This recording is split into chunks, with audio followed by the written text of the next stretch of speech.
Welcome to The Stationary Bandit, a show about legal history and state formation. As always, today's interview does not reflect the views of the employers of either my guests or myself. I'm here today talking to Tom Ginsburg, who's a professor of law and political science at the University of Chicago, and my former professor for comparative legal institutions and international law. So today there's a couple things that I want to talk to Professor Ginsburg about, which are a couple recent papers of his, an encyclopedia article and a paper on constitutional monarchies. So the first question I want to ask is, in the encyclopedia, you mention the monarchy might be the default mode of government and human history. And that seems kind of obviously true looking back. But I'm curious, did you mean that also to somewhat affirm Gordon Tullock's pessimistic perception that probably it's a more stable equilibrium that we should expect a lot of human societies to return to in the future? Because I know you're a fan of his book, Autocracy, and that's kind of one of the themes of that book. Yeah, that's, by the way, one of these great books that, it hasn't probably gotten as much attention as it should, but thinking about, it's really a book about government and how you ensure time horizons. In fact, how you ensure, policies over time. I'm actually using it for a book I'm writing now on term limit violations within democracies and such. I do think a very powerful book, but um, there's this excellent work by Barry Weingast and John Wallace on open access orders and closed access orders, in which they say, liberal democracy is a very rare outcome. I don't think, though, that they would say, and I wouldn't say either, that we necessarily return to autocracy, that it's the natural form of human and political science. I wouldn't say that. I would say instead that it is the most common because, of course, the Enlightenment only happened a few centuries ago. Mass democratization is only 100 and something years old. So, I guess I don't have a teleology, but I do think it is important to understand these kind of systems. And you do see, this is the interesting thing, when you look at the world through the monarchic lens, you start to see it all around you. A system like North Korea, where they have hereditary autocracy now in the third generation, maybe going to the fourth. It's we're watching, in some sense, a monarchy forming. And that's pretty interesting. I think we have to understand why it works. Yeah. So a couple of things I'm wondering about is a lot of the explanations for, why does monarchy arise through history seems like it could just be explanations for why states in general arise. And so I'm curious about the kind of two big features of monarchy, which is namely that there is one person at the center of it and that something like, a hereditary line of succession comes out of it. So I'm curious why you think those two features end up being such persistent defaults. So I guess starting with the one person, like why don't we see more triumvirates and more, rules by just coalitions? Yeah. Well, obviously, the more people you have in the center of government, the more unstable it is. So, of course, we do have some societies that were run by councils or triumvirates and such. And I think in contemporary Andorra, they have two heads of state, the president of France and the bishop of Urkel. Those tend to be unstable because there's fighting, obviously, among them. It's rare to get agreement. But on the other hand, it's some smaller scale societies, Native American tribes or pirate ships, those are kind of governance institutions.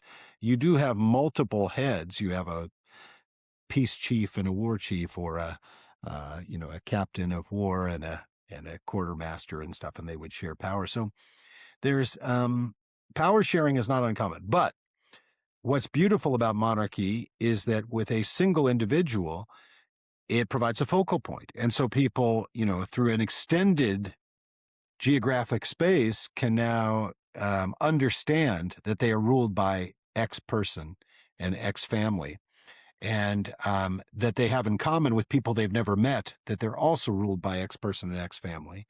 And I think it solves problems of scale. It's a classic kind of focal point theory for why you would get it.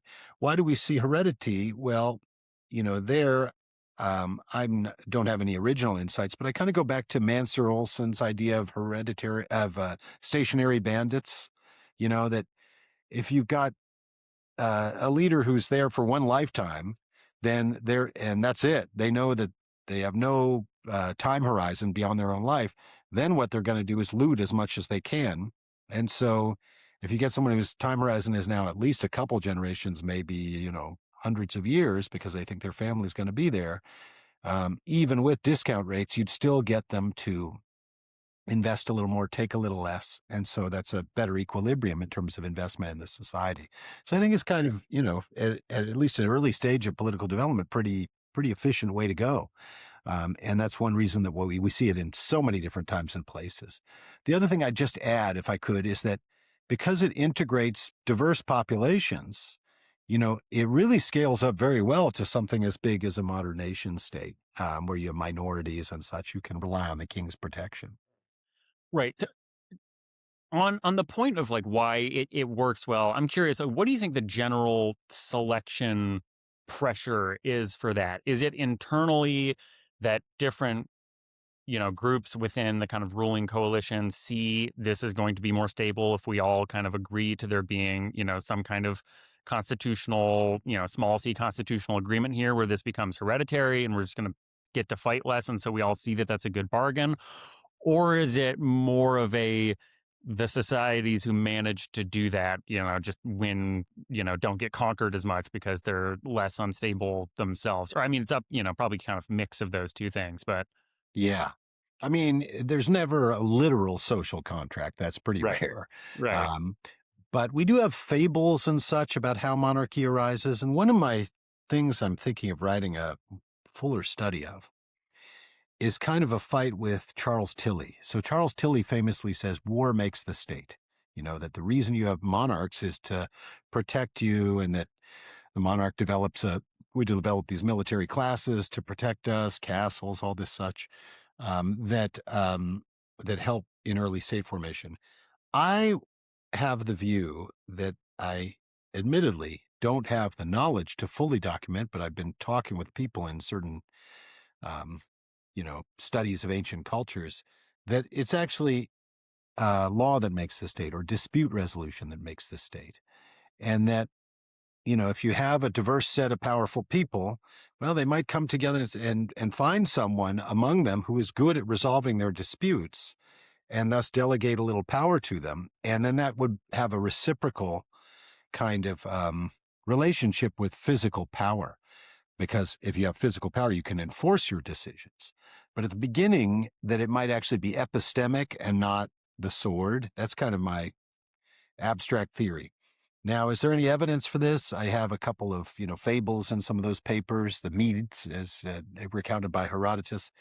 I now understand from talking with one of my colleagues in the Institute for the Study of Ancient Cultures across the Midway here at the University of Chicago that this is not, this is quite a plausible explanation for early Hittite monarchs and stuff. So I really want to pursue that. And I think Mhm. it's that, that is, as you said, kind of a mix of, we're going to find someone, but also, hey, this person's here and our society is doing better because that person has managed to build up power through effective dispute resolution, and then we can defeat the other nations around us. So I think that it's reciprocal.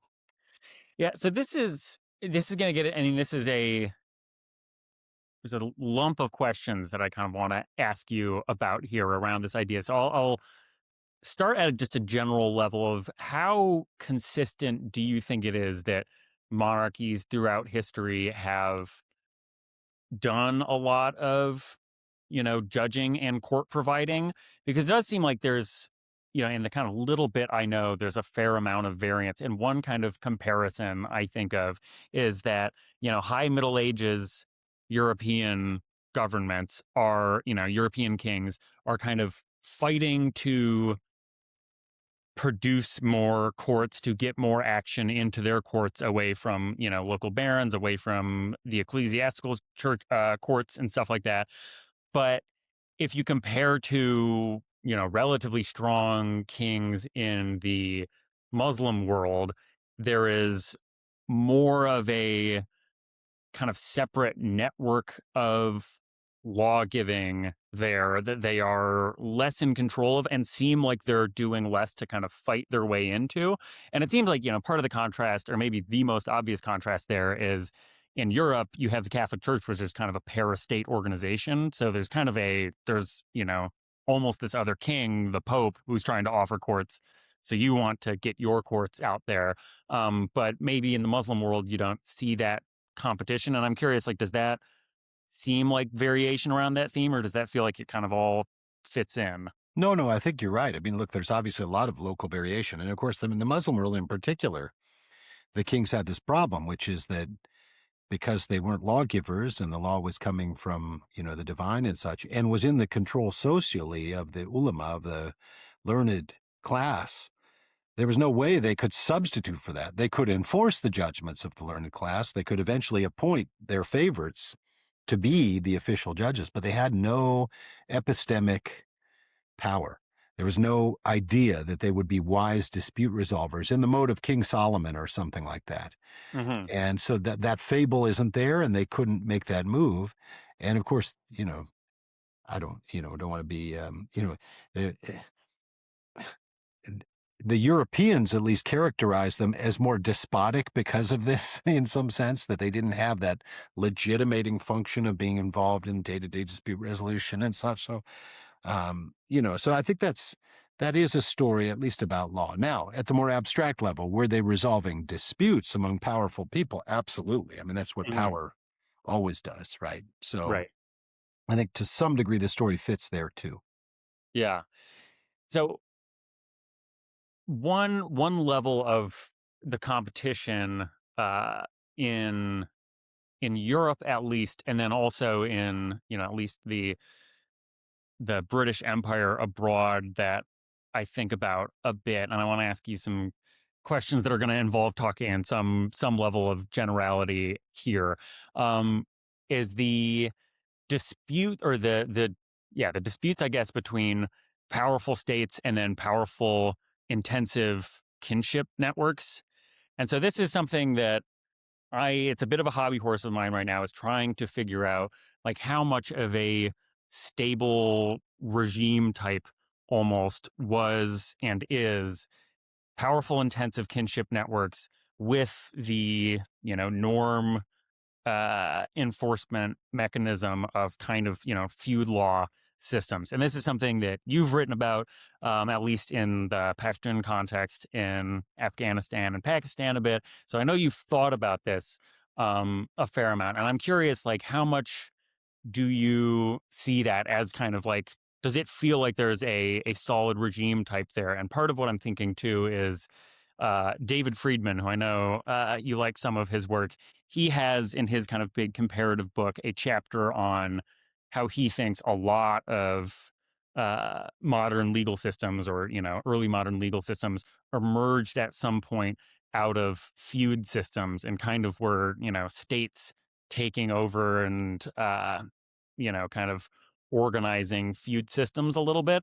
And I wonder how much that feels like a transition. If it feels reasonable to say in a lot of places that's somewhat of a regime transition from these intensive kinship networks that can manage this feud system to an organized state outside of it. So that was kind of a big wandering question, but Well, yeah, I mean, look, there's a lot of, you know, stories about law substituting for feud. mhm. That's the Muslim story, by the way, because, at least the internal account is, yes, before Muhammad came along and gave us the law, there's all this blood feud society. It had all these bad norms. We had to correct some of those and have a more just society. Um, and as you note with the Pashtuns, like those feud systems can survive even the attempt to put together a modern state. And in fact, the actual law, I don't know, it'd be interesting to go study it now under the Taliban. Mhm. Been the closest thing to a state they've had there in 50 years or something. So, but there's no necessary process of that displacement. And, I guess I don't know enough about all of world history to know how universal that blood feud situation was beforehand. I don't think of it as a universal. I think it sort of arises in sometimes in places when the state is weak, when it's, um, when there's a lack of religious ideas and other institutions that can channel the Mhm. behavior into, and also the idea of the relevant group as being somewhat bigger than a kin group, Right. in a tribe or something like that. Right. So I don't know. I don't think I have a general theory, but what you say is consistent, of course, with a lot of stories we tell ourselves. Yeah. I'm curious on the or is kind of kinship structure something that you see a lot in your kind of comparative work as super important? And partly what's on the back of my mind, and listeners will know I ask people about this almost every episode, is Joe Henrich, the anthropologist at Harvard, and a lot of other Harvard economists that he worked with, and some people, George Mason as well, have this theory that particularly in Western Europe, the church's push to limit cousin marriage ended up breaking down kinship structures over time. And they spin this out into not just kind of like legal changes around kinship networks, but also cultural, psychological mechanisms. But it is one of those things that once I started reading it, I started seeing it all over the place. People trying to use it as an explanation for like why modern Pakistan is maybe a weaker state than India is. Like Pakistan, not just in the Pashtun areas and Baluchistan, but also in the Punjab, has just like much more intensive kinship structures than India does. So I'm just curious, like, does like the intensive kinship structure angle, is that an important through line in what you look at? Look, I think it's a super important set of ideas. It's the kind of classic 20th century anthropology, really documented these things. And um, I have not really pursued it systematically. I think it's a very interesting set of ideas I wish I knew more about. But the modern developmental implications of kinship structures, I think, is a very rich topic. Now, of course, what we're talking about with monarchy is the ability to break that down and have larger fictive communities, fictive families with the king as the father, if you will, Right. which helps to break those down. So, you know, um, you were telling a story of, sort of a kind of intentional institutional attempt to break it down. I think we have stories in the Muslim world as well where they try to do that. Um, but it also can happen organically through contact with other societies and things like this. And so I think it bears systemic inquiry. But that's about all I could say about it. In terms of talking about the building bigger fictive communities, I'm curious uh, if there is in your mind even if it's like a very rough sketch, distinction between the kind of scope possible in the concept of kingship or monarchy and the scope of empire. Because in the encyclopedia article you say a kingdom is larger than a band but smaller than an empire, and that seems roughly right as a way of describing history, that a kings tend to be able to pull together a few different tribes and stuff like that, but there is something of a limit, and we tend to kind of stack kingships in empires at certain times in history. And I'm curious if that's roughly how you're thinking of it, as like empire as kind of stacked kingships. And then if that is like roughly, how do you think of the bounds of like what's the limit of what you can stuff into a kingship, and when does it have to become an empire? Oh, that's a great question. Boy, I haven't thought about that systematically, but how would I distinguish between, you know, was the emperor of China an emperor or was he a king, the king of China of a very large society? And well, this is just off the top of my head, one distinction is that if you're an empire, you can tolerate sub rulers, Mm-hmm. the king of Korea, the king of Vietnam. Actually, the Vietnamese decided to call their person an emperor as well, but everyone knew that that was a subordinate emperor to the actual emperor in Beijing. And can you tolerate separate political communities which you don't rule directly, but you do rule indirectly, and you kind of ensure that the general goods of trade and peace will um, will persist in those domains. I think that that's an emperor. That's the Roman Empire was something like that. Now, um, but I really don't know. Like, what's the?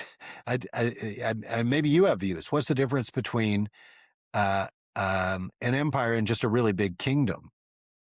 Yeah, I mean, I don't have strong strong views on it. It seems like there's some amount of, pre-modern nation state, there is like a limit, and again, this is very hand wavy, but there's some sort of limit of the cultural tools we have for just imagining big communities. I mean, like, we have religious communities which are like possible to go global, but then obviously they're functionally very restricted in where they end up going in the world.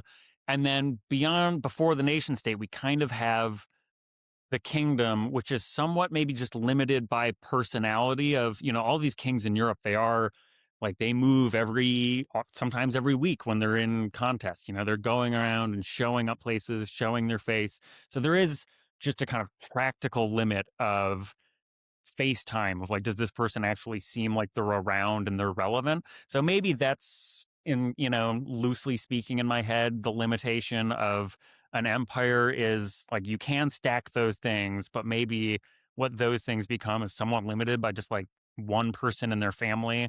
How much can they stay in the day-to-day lives of different communities in a way that makes them feel relevant? I don't know. Does that sound plausible at all to you? Yeah, maybe so. I mean, here's an interesting distinction. The British were an empire; it was a monarchy. And one of the Hmm. things I'd point out, as you know, is that all of our surviving absolute monarchies are basically British creations. They're the ones who Right. gave us modern absolute monarchy. The French were not. They were republicans. They didn't like kings. And they had very different approaches to their empires in Africa, with the French thinking, well, everyone's a potential citizen of the republic here.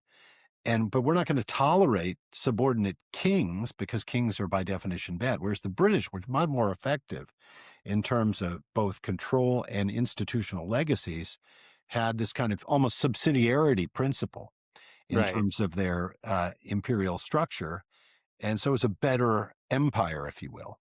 The Right. French don't even use the term empire after Napoleon, but of course it was. If the British were an empire, the French were an empire in West Africa, and yet they didn't have that subordinate set of rulers in the same way, and that meant that those countries had, sort of the problem of damaged institutional legacies. Like some of the good things that would survive from pre-modern kingship were sort of wiped out by the French, superficial idea that whatever, there was no hierarchy. I don't know exactly what it was. I haven't studied it well enough, but Mhm. so I do think there's something to that um, subordinate king's idea, and empires are basically monarchies. Yeah. So, a very naive, kind of basic question here that is, one of those questions that I feel like you start as soon as you read any political theory, and somewhat hard to get away from forever, that I'm just curious on your thoughts on, is like, how do you think of, like, at any given point in history that you're going to look at the legal context, political context, like, how do you think of structuring, like, what are you going to call a political community here? Like, when is that endogenous to, the actual people and institutions you're looking at? And when is it something that you are explaining institutions based on an idea of, this is what the political community is? And so part of, jumping off from kingship specifically, or anchoring in kingship, is, you talk about how kingship can provide this fictive way of uniting, or, limiting conflict within the polity. But that kind of takes the polity as like something that's already given, and the king is something that's kind of like helping it come together. Whereas often it seems like, when I go back and look at history, the only thing that defines what the polity is like, well, what has some given monarch managed to convince enough people that he has a plausible claim to? So I guess that's, I don't know, does that question make sense, of when do you take it as given and when Ye- do you take it as part of the Yeah, I analysis? mean, again, haven't done the extensive research required to have a good definitive answer, but you do start with the idea that, there's some 6,000 human linguistic groups or something. And so that's something like a natural group. Hmm. And when do they come together to be governed in common? They don't always, obviously, but sometimes they do. And so then that would be, I suppose, the basic unit within which you could imagine, you know, a fictive kinship working and such. But then the beauty of this form of government is that you can incorporate others. And so it's something newer and different than that. So I would expect that that's kind of where these things started. When we look at the Bible and such, you have, the king of the Hittites, the king of the Assyrians, and all this, those were considered to be natural groups, natural peoples. Um, but remember that we also are inheritors of, late modern race thinking. So we tend to think of these things as much more fixed than they were. Like, Mm-hmm. you know, genetically, human groups are always mixing and you're incorporating others and you conquer the people and then you incorporate the women and children into your community. And so they are very fluid, of course, too. I think of politics of monarchy to some degree about the ability to bring in new groups and to get loyalty from those who you wouldn't otherwise have. And that's a sign of a successful statecraft, if you will. Right. So I want to ask you some questions on your constitutional monarchy paper. And the basic framing question that I'm still trying to work through my head is, what do you kind of take to be the interesting, puzzle thing to be explained here? And partly, I think what confuses me a bit is it seems like the question of the endurance of constitutional monarchies feels very different in like democratic settings and non-democratic settings, where it seems like in democratic settings I have the kind of puzzling question of like, oh, you seem like a democratic kind of, I think of democracy and republics as kind of going together, so there's the question of like, why do you keep this person around in this democratic uh setting, whereas maybe in a autarkic set or autocratic setting, I have more of a puzzle of, uh, why do you allow this person to take some of your legitimacy or something like that? But do you see those as kind of interlocking in a way of like what's strange about the persistence here, or Yeah, it's interesting. What do I think of as the puzzle? I mean, first, it starts with a fact. Like constitutional monarchies are the most successful countries in the world today. So that's Mhm. remarkable. That needs to be explained. Right, And of those that, of the richest democracies, they're just overwhelmingly, disproportionately constitutional monarchies. So we have to understand that. Now, those are mostly democracies because they have evolved to where they are and they didn't reject the king. The king just gradually lost power. So it's, to some degree, the success that we observe is endogenous to the story. It's that is the monarchies that survived were precisely the ones where the kings played their cards right, the Democrats played their cards right. There weren't communists that came in because communists always hate kings, and so the institutions could adjust slowly and incrementally. And of course, slow and incremental adjustment is, in a kind of Burkean way, also good for capitalism and freedom and such. And so, um, the survivors are asking us to interrogate in a rigorous way why they survived. right, Now, it's also, I just want to correct one thing you said. You can have constitutional monarchy in an authoritarian system. Cambodia is such an example where they brought back the monarchy. Why did they do that? It was kind of legitimacy. It was also bringing in both sides of a political cleavage in the 1990s. And they brought back the king, but the king is clearly under the prime minister, has literally no independent power. In fact, they have this weird institution where when succession has to happen, it's partly the prime minister who's going to help pick the next king from the limited group of descendants of King Sihanouk. So, I mean, that's pretty interesting. It's pretty weird. Why would they do that? Well, it solved a short-term political problem, but it also gives them a kind of, you know, um, legitimacy to Hun Sen, who in the course of his career has just tried on every ideology, and yet this is the one which has been very stable for him. right. Prime minister under a powerless constitutional monarch. He's going to be able to hand off power to his own son. He's consolidated control. But it's amazing if you think about the ideological journey to end up there. And you started as a Khmer Rouge. Wow. And then you were an ally of the Vietnamese. And, it's pretty incredible. He's a hell of a political survivor. And this solved a problem for him. So I think it can solve problems for all kinds of political regimes. And the other thing I'd say is, as you know, I kind of decided that it's the best form of government. Right. Really good. Um, Precisely because it plays these other political functions for democracies. And I think that's really important to recognize. Like, wow, maybe we would be in a little better place if we were still a constitutional monarchy. Now, that goes against all of American history. There's no way we would be. But Right. counterfactually, it could provide some good things. Right. Well, so a just basic semantic question I have about the idea is the use of the word constitutional in, in the framing of the paper.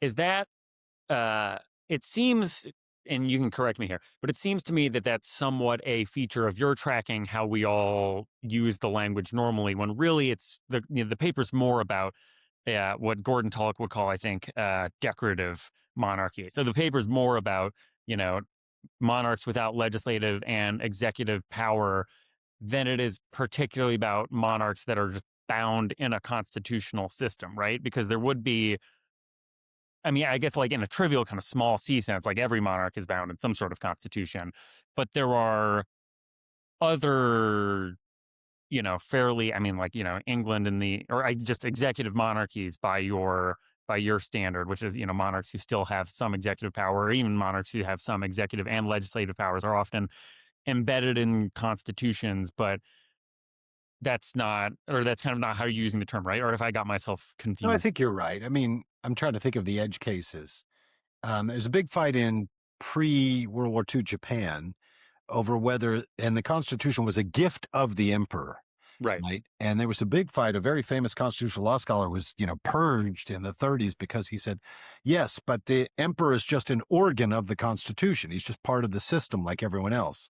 And of course, for those who thought he was divine, this was like sacrilege and such. So maybe that's the kind of, constitutional part, is that they get their powers. Their powers are at least formally limited to those described in the Constitution. Now, the weird part about that is, as you noted, every monarch has a lot of informal powers too, and those Right. could be quite large indeed. The King of Thailand is formally a constitutional monarch, but boy, he has a lot of informal power. Um, and the prior king had a lot of legitimacy and could have done a lot more than he did or wanted to, and so, or than the Constitution officially would let him do. And to some degree, my argument about why this is a good form of government depends on those informal powers. So, Hmm. as you know, one of the things I say is that, well, a monarch is a form of crisis insurance. When things are really going off the rails, the monarch can signal their displeasure, and that can shift the system back into equilibrium. Relatedly, just the fact that you have a monarch means there's an upper limit on political ambition for those who are not in the family. And the contrast there, I think, is that I use is between Boris Johnson and Donald Trump. Right. Besides both having great hair, they probably had the same aspiration. Boris Johnson would have been perfectly happy to be Donald Trump and take over the American politics. But, he couldn't make the claim that he was the one representative of all the people, like Trump. Right. I'm the one who speaks for the people. I know what the people want. And what the people want is what I say they want. That kind of weird move. That's just impossible in a monarchy. The people Right. are already accounted for, and the Queen, as it was with Boris Johnson, now the King in the United Kingdom, do have the ability to signal displeasure privately, and in a real pinch, signal displeasure publicly. And so the fact that the formal powers are very, very limited is not really the important thing. The important thing is that in a pinch they could come in, and maybe those things are related. Maybe the fact that it would be against the formal restrictions, or it would be a violation of convention, is precisely what makes it powerful when they do choose to intervene. And Right. anyway, all of that, I think, helps keep a political system on track in ways that ours certainly doesn't seem to be right now. Right.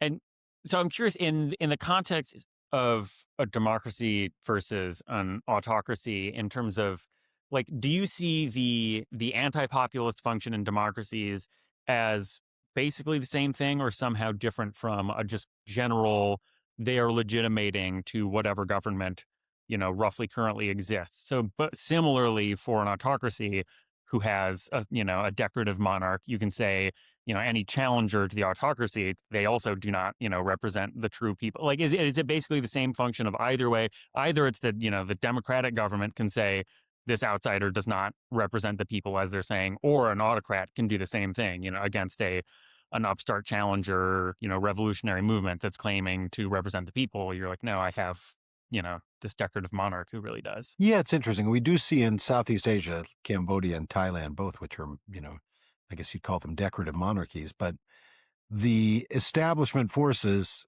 are very willing to use the king as a way of saying, no, no, you guys are out of the political community. You young people in the cities, you don't count. And so I think, yes, that becomes quite tempting. Hmm. So in a way, all of that is a bit of a challenge to my assertion that constitutional monarchy is the best form of government, except for all the others. And yet, when you think about the downside, the potential downside, monarchies, when things are going bad, I would assert they don't go as bad as republics do. And Right. Thailand's a very good story because in that regard, because Thailand, even though it's kind of only a semi-democracy, it's pretty autocratic kind of political culture.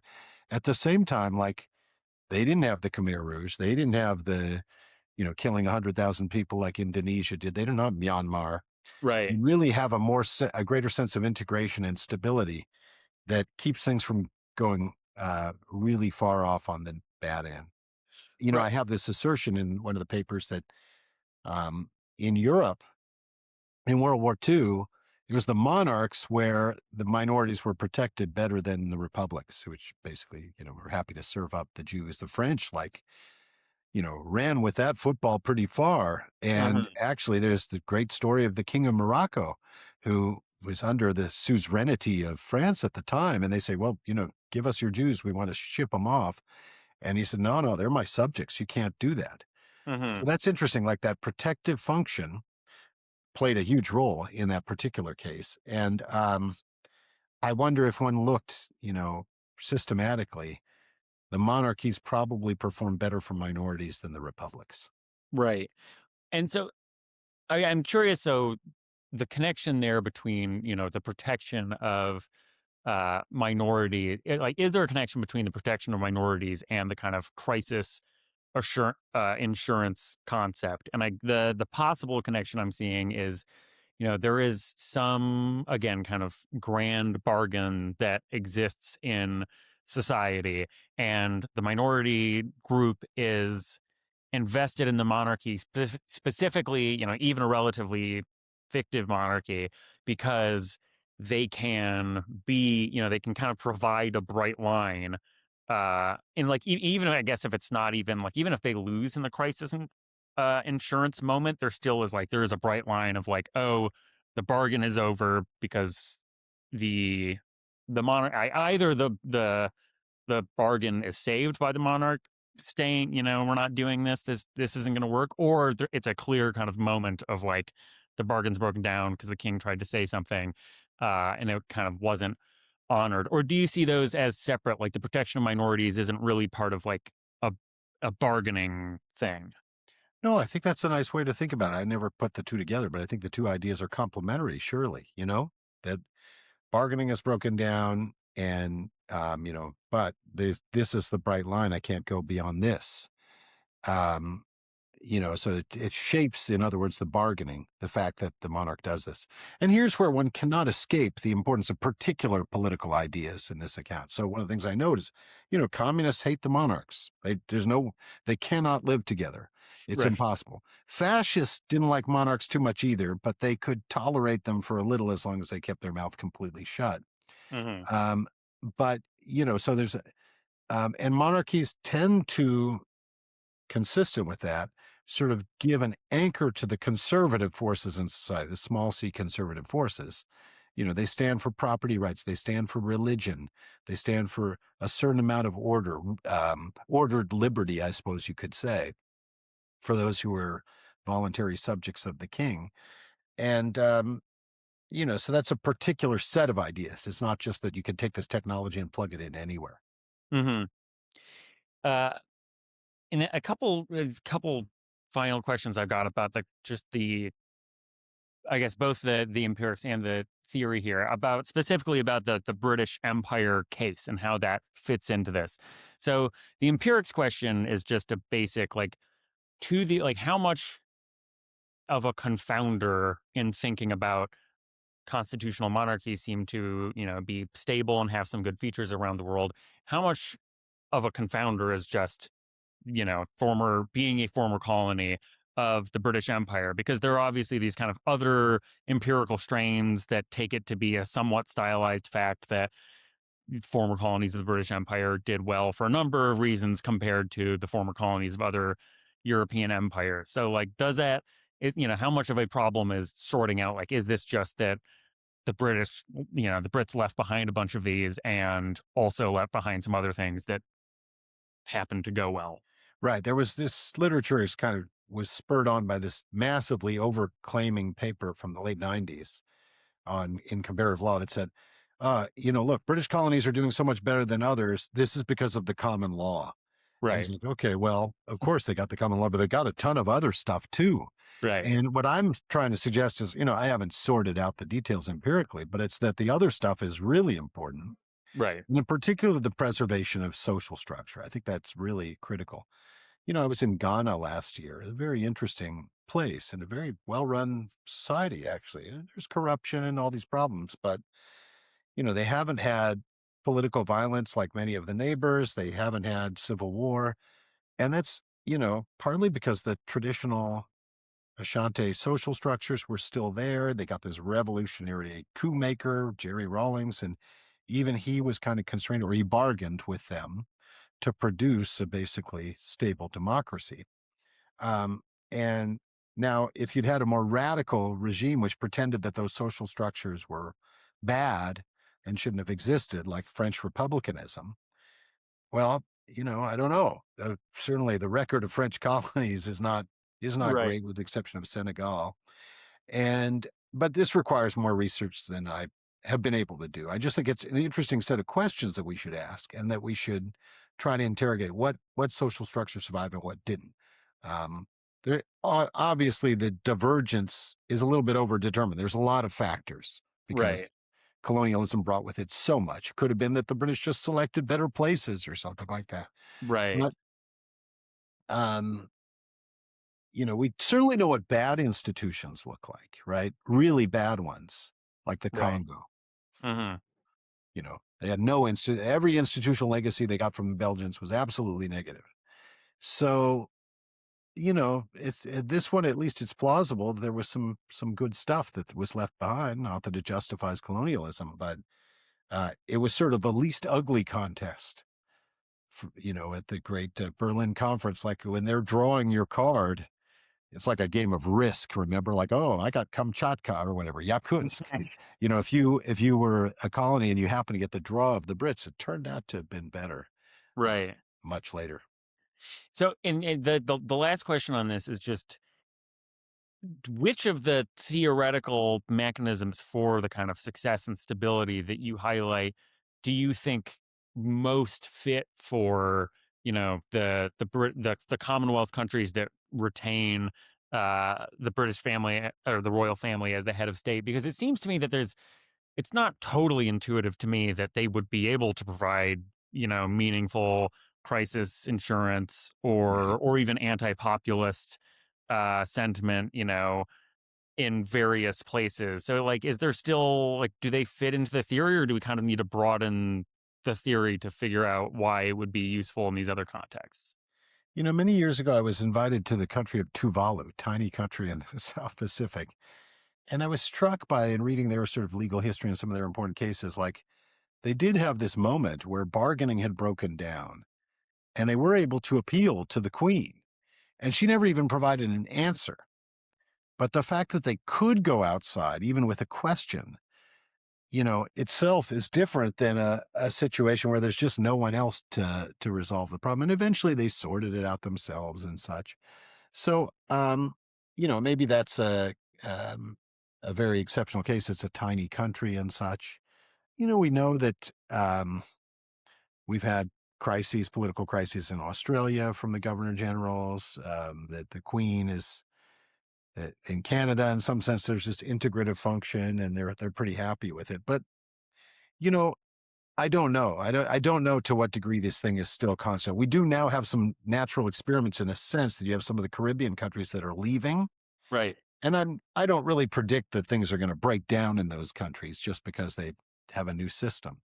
But the fact is that they're all relatively wealthy and relatively stable is again because they weren't colonized by the French and they didn't become Haiti.